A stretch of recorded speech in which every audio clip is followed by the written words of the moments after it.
Quel rapport entre le dimanche de la Réformation et le fait de changer d'heure? Eh bien, aucun, sinon un hasard du calendrier. Aucun, et il serait tentant de dire peut-être une heure gagnée à l'image de la grâce. Oui, mais alors ça serait oublier que dans 6 mois, il faudra la rendre, l'heure gagnée. Or, avec Dieu, il n'y a rien à rendre. Et d'ailleurs, l'expression « rendre grâce » est assez ambiguë et piégeuse. Non, avec Dieu, c'est cadeau. Cadeau pour rien ou pour tout. Cadeau jusqu'au bout, à l'image du Christ sur la croix. Non, décidément, aucun rapport, fausse piste. Alors, quel rapport peut-être entre 2017, les 500 ans, cette année, à 2 jours près, aujourd'hui, de la Réformation, de ce geste de Luther qui placarde les 95 thèses sur la porte de l'église de Wittenberg, et puis il y a 100 ans, un autre événement majeur, la Révolution d'octobre 1917. Ah oui, c'est autre chose, hein. Nous pourrions alors dire d'une révolution à l'autre, mais non. Bien sûr que non. Fausse piste. Aucun rapport, sinon hasard du calendrier, à nouveau. Mais ce hasard nous dit peut-être quelque chose d'important, une mise en garde, et je le dis aujourd'hui, attention au fétichisme des dates. Car comme le disait très bien l'un d'entre nous, Benjamin, aucune vie possible en figeant, en glorifiant le passé ou une identité. Commémorer, c'est rejouer aujourd'hui le texte de notre histoire, éclairé d'un regard neuf, et pouvoir écrire ainsi notre avenir. Attention donc au fétichisme des dates et des commémorations. Alors quoi? Alors je me suis demandé quel rapport entre 2 prénoms, Martin et Agathe. A priori rien. Et pourtant, peut-être tout. Car ces 2 prénoms sont reliés par l'Évangile. C'est l'Évangile qui convoque Luther, malgré lui, il y a 500 ans. Et c'est l'Évangile qui convoque Agathe, malgré elle, ce matin. Et ce malgré eux, eh bien, le premier est peut-être le point de contact le plus important que je voudrais souligner ce matin. Luther, qui sera convoqué plus tard par l'empereur et le légat du pape, déclarera « Je me tiens là et je ne peux pas faire autrement. Ich stehe hier und ich kann nicht anders. » Je ne peux pas faire autrement. Car il y a ce saisissement par une parole qui le prend malgré lui. Et il dira encore d'ailleurs, je suis prisonnier de la parole. Comme Agathe est d'une certaine façon saisie, malgré elle, par le désir de ses parents et par la parole de l'Évangile, relayée par l'Église et votre serviteur. Et là, très exactement là, se joue pour moi quelque chose d'essentiel. L'expérience que nous faisons d'une parole qui nous précède et qui nous appelle. D'une parole qui vient nous arracher à la tyrannie des apparences et des évidences, afin de nous proposer une autre manière d'être, une autre manière de croire. Parce que que nous le voulions ou non, nous sommes toujours ce que nous croyons ou ce que nous ne croyons pas. J'aime à le rappeler, on ne naît pas humain, on le devient par la seule force d'une parole reçue, par la seule force d'une parole qui nous appelle à être, malgré le tragique, la souffrance et la mort. Et pour Martin Luther, l'expérience de cette parole qui le saisit est d'abord l'expérience d'un non. Non, dit Martin, Dieu n'est pas cette caricature que l'on lui présente. Non, Dieu n'est pas un grand marionnettiste qui jouerait avec nos existences, faisant de nous des pions sur un grand jeu de dames ou sur un échiquier géant. Non, Dieu n'est pas non plus un marchand de tapis avec lequel je pourrais dealer une vie tranquille et des jours heureux contre je ne sais combien de bonnes œuvres ou bien contre monnaie sonnante et trébuchante. Ça se faisait à l'époque. Non, Dieu n'attend pas de moi une soumission servile et un enterrement en grande pompe de mon intelligence sur l'autel de la foi. Non, Dieu ne demande pas notre adhésion en un gigantesque QCM de la foi où il s'agirait de cocher les bonnes cases, naissance virginale, résurrection, bonne morale et bien sûr bonnes mœurs. Non, dit Luther ce jour-là, assez. Ce que Luther découvre malgré lui, il y a 500 ans, c'est que le Dieu de l'Évangile n'est pas ce Dieu-là. Que le Dieu de l'Évangile est un Dieu passionné d'amour, qui s'en vient sans se lasser jamais, ouvrir et réouvrir les portes que nous plaisons si souvent à fermer. Que le Dieu de l'Évangile, en Christ, n'est pas un juge mais un avocat, n'est pas un juge mais un avocat, notre avocat qui nous défend contre nous-mêmes.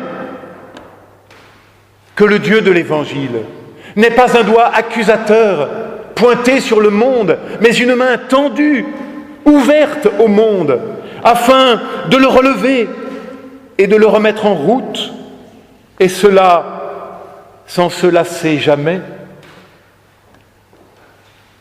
Car si Luther dit non, c'est parce qu'il a entendu ce oui que Dieu dit au monde en Jésus-Christ. Je cite ici encore Dietrich Bonhoeffer, qui est pour moi le plus grand théologien luthérien qui soit. Christ ressuscité, écrit-il, porte en lui l'humanité nouvelle. Il est le oui dernier et magnifique que Dieu dit à l'homme. La nuit n'est pas à son terme, mais l'aube s'approche. Fin de citation. Alors quel rapport avec Agathe, me direz-vous? Mais tout. Car nous lui avons dit ce matin ce que Luther a entendu, que la vie est une grâce, que la vie est un cadeau,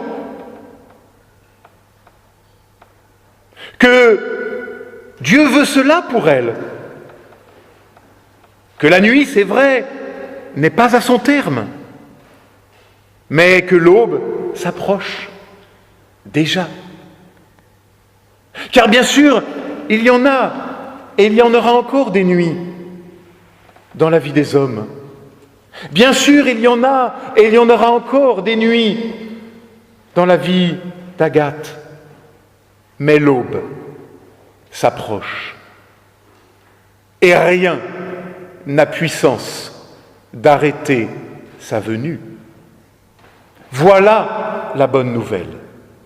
Voilà l'Évangile. Une parole qui vient, qui survient, comme un verre d'eau posé sur une table au réveil. Une parole qui vient, qui survient, comme un sourire partagé avec l'étranger. comme un clin d'œil à l'inconnu de passage ou à la bien-aimée, comme ces fleurs laissées sur les bancs pour nous ce matin.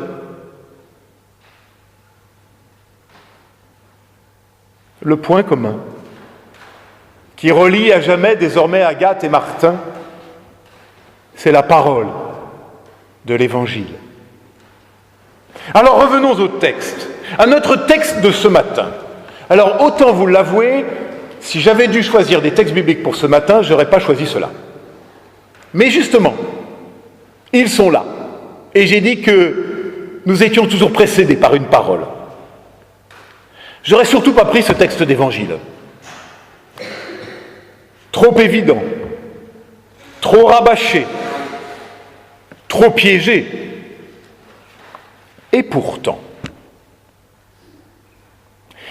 trop piégé, car une fois de plus, c'est bien de piège qu'il s'agit. Matthieu nous précise que les pharisiens veulent prendre Jésus au piège, encore une fois, au risque, au piège de sa propre parole. Alors on l'interroge, quel est le plus grand commandement ? Alors il faut savoir ici que le judaïsme de l'époque, comme d'ailleurs encore aujourd'hui dans certains milieux juifs, reconnaissait 613 commandements, et là c'est seulement les commandements positifs. Et à côté des 613 commandements positifs, il y avait 365 interdictions. Ce qui fait que l'homme et la femme de l'époque étaient véritablement prisonniers d'un filet de il faut pas, interdit, défendu, possible. Et le rabbin de l'époque n'était d'ailleurs pas tant un enseignant que celui qui aidait à se retrouver dans cette géographie du permis et du défendu permanent. Alors bien sûr, devant le nombre, 613, 365, alors certains cherchaient à hiérarchiser. Certains commandements doivent être plus importants que les autres, vous êtes d'accord ? Et d'autres leur disaient non, non, c'est pas possible. Parce que si on commence à relativiser, alors plus rien ne vaut. Ça, on connaît bien. Hein. Moi, je l'ai appris quand j'étais enfant. Vous savez, qui vole un œuf, vole un bœuf. Qui viole un commandement, même mineur, peut violer un grand, un majeur. Donc, tous sont égaux. Alors, que va répondre Jésus devant cette interrogation ? Sera-t-il pris au piège et au risque du libéralisme ? Ou bien pris au piège du fondamentalisme, parce que qu'il réponde d'un côté ou de l'autre, de toute façon, ça lui sera reproché. Ou bien il est un rabbi très libéral, ou bien il est un rabbi très fondamentaliste. Mais quid de l'Évangile ?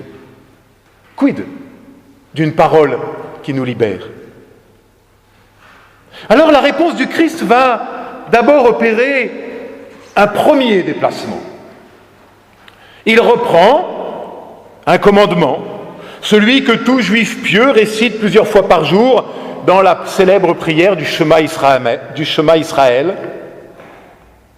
C'est la citation de Deutéronome, chapitre 6. « Tu aimeras le Seigneur ton Dieu de tout ton cœur, de toute ta force, de toute ton intelligence. » Mais Jésus ne s'arrête pas là, et il prend un autre commandement, celui qu'on trouve au Lévitique, au chapitre 19, « Tu aimeras ton prochain comme toi-même. » Et voilà qu'il met ces deux commandements sur un pied d'égalité. Dieu et l'homme. Dieu et le prochain sur un pied d'égalité. Scandale, blasphème. Et pourtant, quelque chose d'essentiel nous est ici révélé. Dieu qui n'est plus à rencontrer ailleurs que dans le prochain, même si celui-ci parfois m'agace et me trouble. Si je me détourne de mon prochain, je me détourne de Dieu. Et là, Jésus se fait véritablement révolutionnaire. car c'est l'image de Dieu lui-même qui est ainsi transformée, et du même coup l'image de l'homme aussi, car l'homme devient icône de Dieu, c'est-à-dire le lieu de la rencontre avec Dieu, ni plus, ni moins.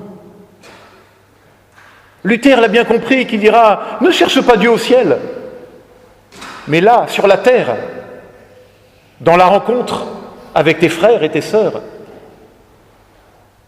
Mais allons plus loin, et c'est le deuxième grand déplacement, me semble-t-il, de notre texte.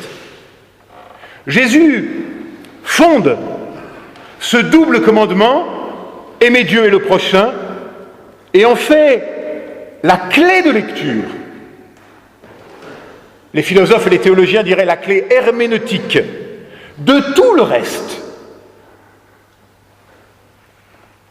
Ces paroles deviennent non seulement la clé de voûte, mais aussi les lunettes avec lesquelles il convient désormais de lire notre Bible.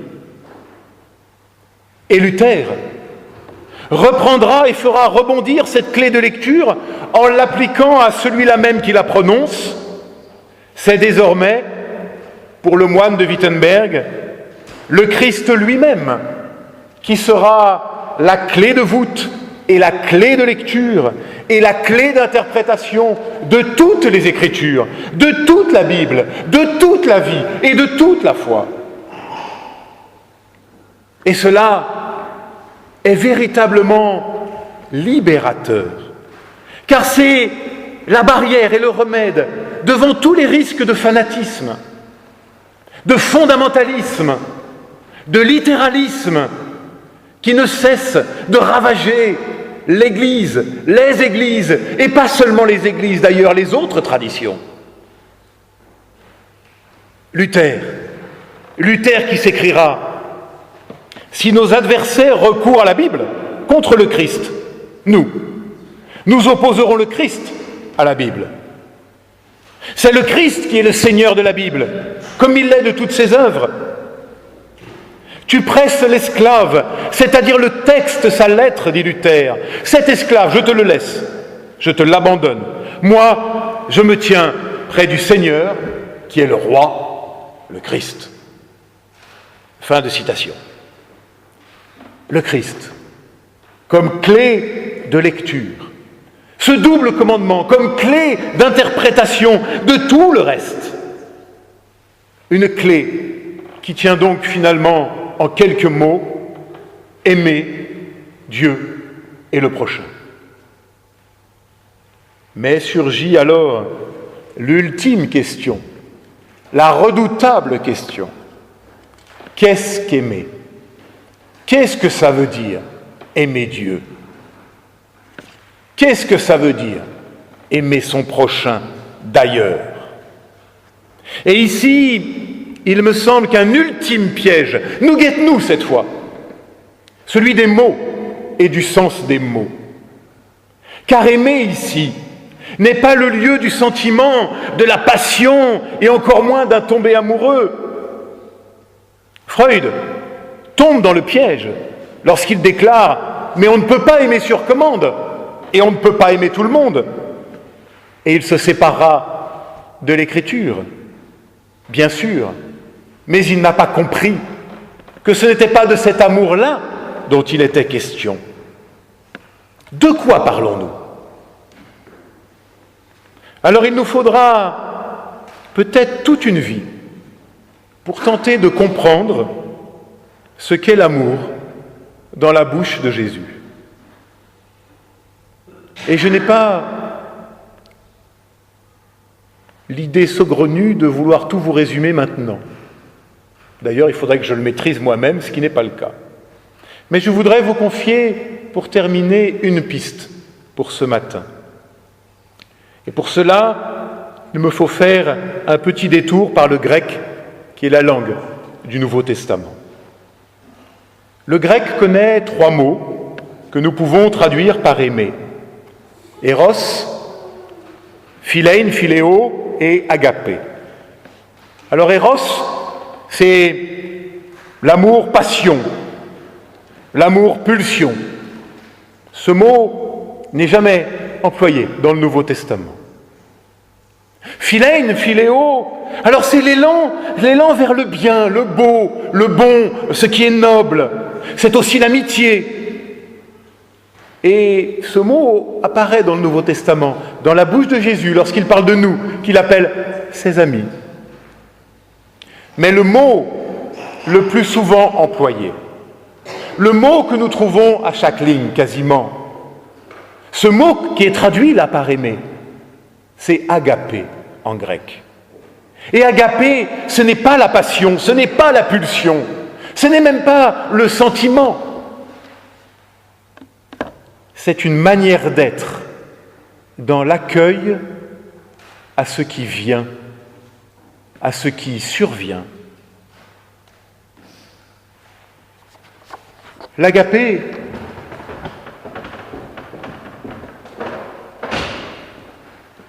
me semble-t-il, c'est ce mouvement, d'abord de descendre et de se mettre au niveau de l'autre.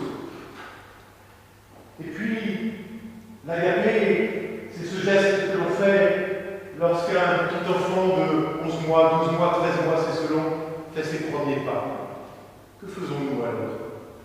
Nous accomplissons, nous ouvrons les bras et nous l'accueillons. C'est cela, l'agapé. C'est cela l'agapé. Ce mouvement qui consiste à accueillir celui qui vient, fût-ce dans sa différence et son étrangeté. C'est ce mouvement d'accueil et d'ouverture. Tu accueilleras le Seigneur ton Dieu, de tout ton cœur, de toute ta force, de toute ton âme. Tu accueilleras l'autre, ton prochain, comme toi-même. C'est là la clé de tout. Pas seulement des commandements, mais peut-être de toute vie authentique.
Il me reste encore un point à souligner ce matin.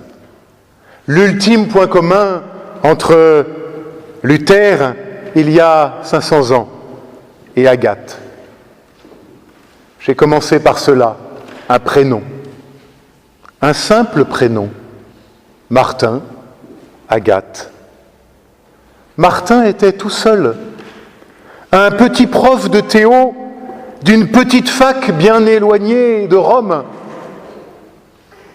Et pourtant, cet homme-là, tout seul, a soulevé l'Église et une partie du monde, et nous a proposé une nouvelle manière d'être à Dieu et au monde, par la seule force de sa conviction et parce qu'il ne s'est pas résigné. Un homme tout seul. Autre temps, autre mœurs, me direz-vous. On ne peut plus aujourd'hui, tout seul, faire quoi que ce soit devant la mécanique de notre monde. Eh bien, je ne le crois pas. Je crois tout au contraire que tout commence toujours par la force de conviction d'un seul homme, d'une seule femme.